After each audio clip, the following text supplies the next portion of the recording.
बसू शकत नाही। पंजाबने ज्या पद्धतीनं लढा दिला, पंजाब ज्या पद्धतीनं या सगळ्याला शेतकऱ्याला मदत करते, मला वाटतं ही मदत येणाऱ्या काळामध्ये सर्वसामान्य जनतेला मिळण्याची आवश्यकता आहे बांधवांनो। आणि म्हणून ही मदत मिळवण्यासाठी आपल्याला लढा द्यावा लागेल। हा लढा करत असताना शिवसेनेनं ज्या पद्धतीनं उद्धवजींच्या नेतृत्वाखाली एक कर्जमाफी केली होती, येणाऱ्या काळात सुद्धा ही कर्जमाफी आवश्यक आहे। मी फक्त एक व्हिडिओ एक अर्धा मिनिटाचा आपल्याला ऐकवतो।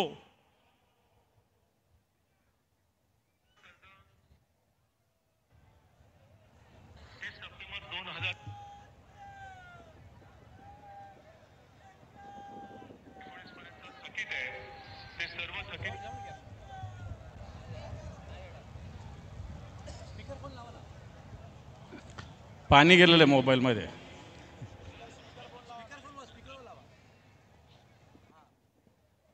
कसं लावतं?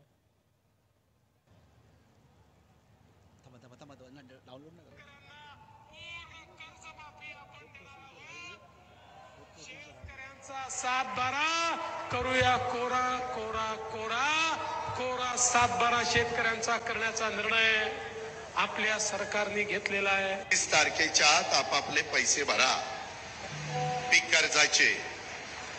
त्याच्यामध्ये जे काही सांगितलेलं होतं ते प्रत्यक्षात कृतीमध्ये येत नाही।